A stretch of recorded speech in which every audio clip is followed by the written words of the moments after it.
في ليلة ضلمة كان في شاب اسمه كريم قرر يدخل مكان الناس كلها بتخاف تقرب منه. قالها بثقة مفيش حاجة اسمها جن، بس اللي حصل بعد كده محدش قدر يفسره.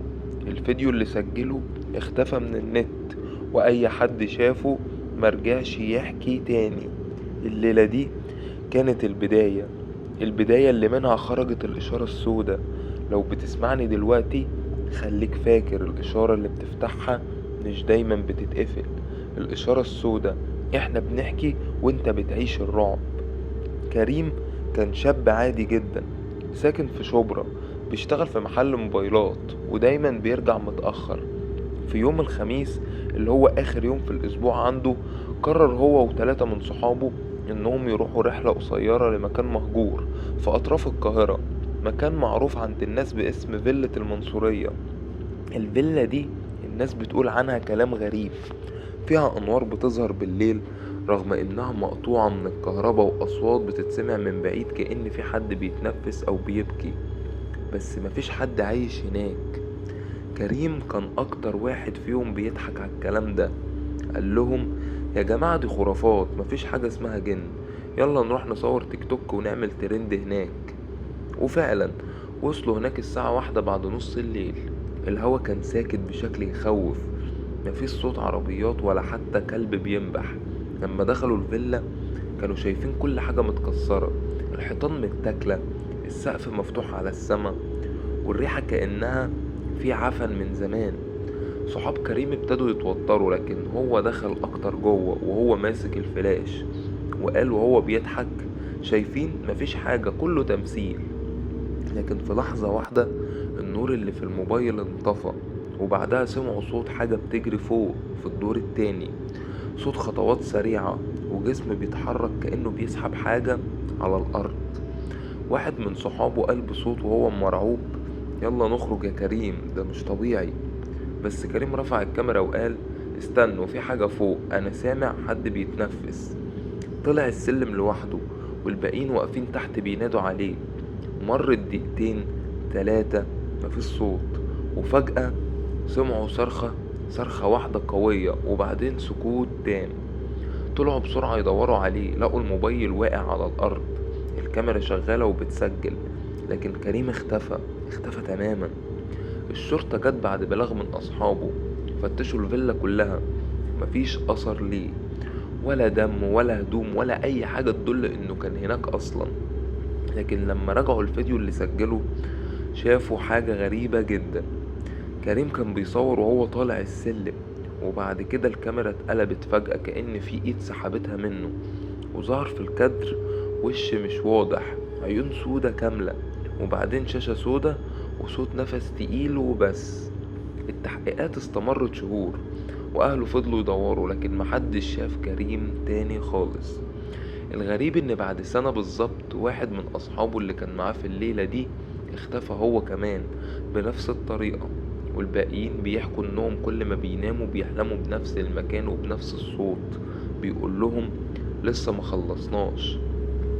مر سنة كاملة على اختفاء كريم، وصحابه ال3 اللي كانوا معاه شادي وحسن ووليد حياتهم اتدمرت بعدها. كل واحد فيهم كان بيحلم بنفس الكابوس كل ليلة. كريم واقف في الدور التاني من الفيلا مبتسم ابتسامة باهتة وبيقول بصوت خافت ارجعولي. في البداية افتكروا انها وساوس من الذنب، لكن اللي حصل مع شادي خلى كل حاجة تتغير.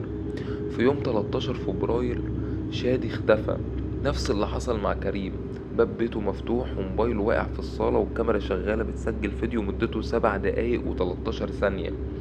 الشرطة لما شافت الفيديو لقوا ان شادي بيكلم حد وهو بيهمس كريم انت كريم، صوت غريب بيرد من بعيد كنت مستنيك.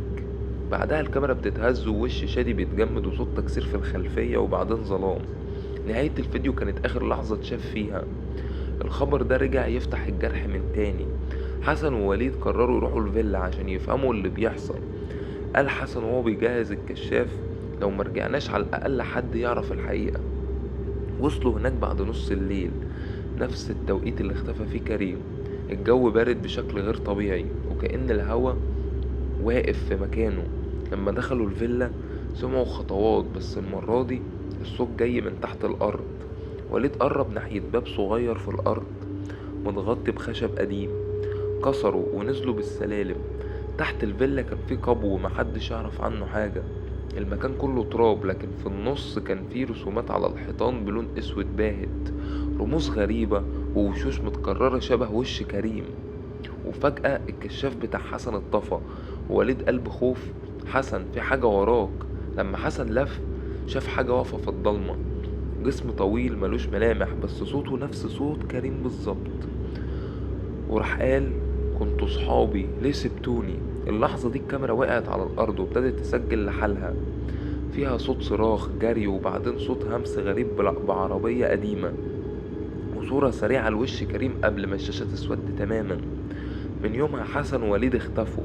الشرطة لما دخلت الفيلا بعدها لقت الباب بتاع القبو مفتوح، وعلى الحيطة مكتوب بخط دم: اللي يدخل هنا ما بيخرجش. عدى سنتين من اللي حصل في فيلة المنصورية، الناس نسيت والموضوع بقى مجرد حكاية بتتقال على اليوتيوب. بس في يناير 2023 حصل حدث غريب جدا. ظهر على قناة مجهولة على الإنترنت بفيديو بعنوان رجعنا من الفيلا. القناة كانت معمولة من يوم واحد بس، ما فيهاش أي فيديوهات قبل كده وما فيش أي بيانات عن صاحبها. الصورة المصغرة كانت فيها 3 ظلال لأشخاص واقفين في ضلمة ووراهم باب مفتوح. الناس أول ما شافت العنوان افتكرت إنها حد بيتريق أو إعادة تمثيل للموضوع، لكن أول 10 ثواني من الفيديو كانت كفيلة تغير كل حاجة. الصورة كانت مهزوزة، الإضاءة خافتة، والصوت مكتوم كأن الكاميرا في شنطة. حد كان بيتكلم بصوت واطي جدا، لو حد شاف الفيديو ده يعرفوا إن احنا مش لوحدنا. الصوت كان صوت شادي، نفس نبرته نفس طريقته، رغم إنه مختفي من سنتين. وراه ظهر وش تاني غامض، عيونه سودا بالكامل ووشه مش واضح، بس الصوت بيهمس وبيقول: الدم اكتمل، البوابة اتفتحت. بعدها الكاميرا اتقلبت وظهر مشهد قصير جدا، أقل من ثانية، في وش كريم باين بوضوح، مبتسم لكن عيونه سودا وإيده مليانة دم، وقال كلمة واحدة قبل ما الصورة تسود تماما: دوركم جه.